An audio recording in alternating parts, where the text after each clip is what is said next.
1947 से सन 1950 के बीच, खास करके पूर्वी पाकिस्तान जो कि आज का बांग्लादेश में है, में हिंदुओं और दलितों पर लगातार अत्याचार हुए। मंदिर तोड़े गए, महिलाओं के साथ अत्याचार हुआ, महिलाओं के साथ शोषण हुआ, बलात्कार हुए, जमीनें छीन ली गई।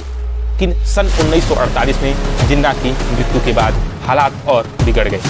आखिरकार सन 1950 में जोगिंद्रनाथ मंडल का सब्र टूट गया। अपने इस्तीफे में उन्होंने लिखा, मैंने सोचा था कि दलित और मुसलमान मिलकर बराबरी का समाज बनाएंगे, लेकिन पाकिस्तान में हिंदू और दलितों के लिए कोई जगह नहीं है। इस्तीफे के बाद वह भारत लौट आए। दोस्तों, इतिहास में कुछ ऐसे नाम होते हैं जिनका योगदान बड़ा होता है, लेकिन उन्हें इतिहास की किताबों में शायद ही जगह मिलती है। आज हम आपको सुनाने जा रहे हैं जोगिंद्रनाथ मंडल जी की कहानी। वह शख्स जिसने पाकिस्तान बनाने में अहम भूमिका निभाई, लेकिन पाकिस्तान के वह पहले कानून मंत्री बने, लेकिन अंत में जान बचाने के लिए भारत लौट आए। और ख़ास बात यह है कि उनका रिश्ता बाबा साहब भीमराव अंबेडकर जी के दलित आंदोलन से भी जुड़ा हुआ था। जोगिंद्रनाथ मंडल जी का जन्म 29 जनवरी सन 1904 को अविभाजित बंगाल, जो कि आज के बांग्लादेश के नाम से जाना जाता है, वहाँ के बरिशाल जिले में एक गरीब दलित परिवार में हुआ था। जातिगत भेदभाव और सामाजिक तिरस्कार से उनका बचपन भरा हुआ था, लेकिन वे पढ़ाई में तेज थे और वकालत तक पहुँचे। कानून पढ़ने के बाद मंडल ने समाज सुधार की राह चुनी। उनका सपना था कि दलित समाज को शिक्षा, सम्मान, बराबरी का हक मिले। सन 1930 और 40 के दशक में दलित आंदोलन पूरे देश में उभर रहा था। बाबा साहब भीमराव अंबेडकर जी पश्चिम भारत में दलितों की हक की लड़ाई लड़ रहे थे, तो बंगाल में मंडल भी वही काम कर रहे थे। बाबा साहब और मंडल के बीच गहरा संबंध था। दोनों का मानना था कि कांग्रेस ने दलितों की अनदेखी की है। तो बाबा साहब ने जहां पूना पैक्ट के बाद कांग्रेस से दूरी बनाई, वहीं मंडल ने बंगाल में कांग्रेस के खिलाफ मुस्लिम लीग का साथ दिया। बाबा साहब और मंडल दोनों को दलित समाज के लिए राजनीतिक में अलग पहचान चाहते थे। यही सोच उन्हें एक दूसरे के करीब लाती थी। जब मोहम्मद अली जिन्ना दो राष्ट्रीय सिद्धांत पर पाकिस्तान की मांग कर रहे थे, तब जोगिंद्रनाथ मंडल ने उनका साथ दिया, क्योंकि मंडल को लगता था कि मुसलमान और दलित दोनों की सामाजिक भेदभाव के शिकार हैं। अगर वे एकजुट हों तो बराबरी की लड़ाई आसान होगी।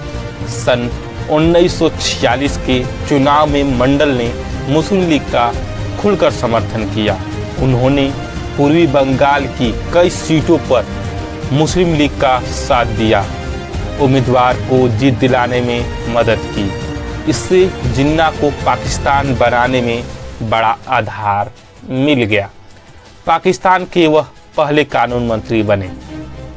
जब 14-15 अगस्त मध्य रात्रि 1947 को पाकिस्तान बना, तो जिन्ना ने अपनी पहली कैबिनेट बनाई और उसमें एक नाम सबको चौंकाने वाला था, जोगिंद्रनाथ मंडल जी का। पाकिस्तान के पहले कानून मंत्री और श्रम मंत्री रहे।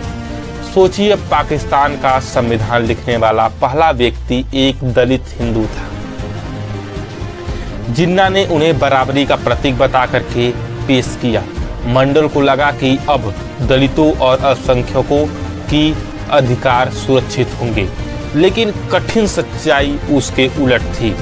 लेकिन पाकिस्तान में हकीकत बहुत अलग थी।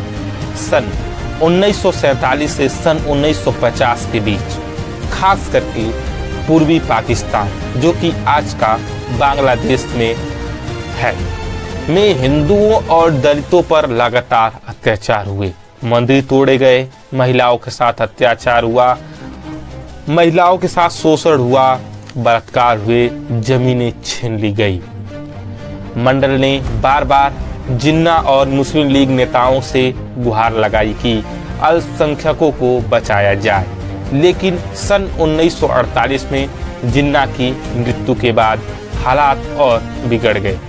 पाकिस्तान की सत्ता कट्टरपंथियों के हाथ में चली गई। इस्तीफा और भारत में वापसी मंडल जी का। आखिरकार सन 1950 में जोगिंद्रनाथ मंडल का सब्र टूट गया। उन्होंने पाकिस्तान के कानून मंत्री पद से इस्तीफा दे दिया। अपने इस्तीफे में उन्होंने लिखा, मैंने सोचा था कि दलित और मुसलमान मिलकर बराबरी का समाज बनाएंगे, लेकिन पाकिस्तान में हिंदू और दलितों के लिए कोई जगह नहीं है। इस्तीफे के बाद वह भारत लौट आए, लेकिन यहाँ भी उन्हें राजनीतिक में कोई बड़ा स्थान नहीं मिला। वे वकालत करते रहे, समाज सेवा में लगे रहे। भारत लौटने के बाद मंडल का संपर्क बाबा साहब से फिर जुड़ा। दोनों इस बात पर सहमत थे कि दलितों के लिए एक अलग राजनीतिक पहचान जरूरी है। हालांकि बाबा साहब ने संविधान सभा और हिंदू कोड बिल में बड़ा योगदान दिया था, वहीं मंडल ने पाकिस्तान से निराश होकर के लौटे थे। दोनों का जीवन दलित समाज की आज़ादी और बराबरी के संघर्ष के अलग अलग चेहरे थे। 3 अक्टूबर 1968 को जोगिंद्रनाथ मंडल का निधन हो गया। न पाकिस्तान में कोई उन्हें याद करता है, न भारत में बड़े नेता के रूप में उन्हें कोई सम्मान देता है। वह गुमनामी में ही चले गए। उनकी कहानी आज भी हमें सोचने पर मजबूर करती है। क्या राजनीतिक फैसले हमेशा समाज के हित में साबित होते हैं? दोस्तों, जोगिंद्रनाथ मंडल का जीवन हमें कई सबक देता है। उन्होंने जिन्ना पर भरोसा किया, पाकिस्तान का पहले कानून मंत्री बने, लेकिन अंत में खुद शरणार्थी बनकर भारत लौटे। वे बाबा साहब के साथी भी थे, लेकिन दोनों की राहें अलग थी। उनकी कहानी दलित आंदोलन, पाकिस्तान के इतिहास और बंटवारे की त्रासदी तीनों का आईना था। दोस्तों, क्या आपने जोगिंद्रनाथ मंडल का नाम सुना था?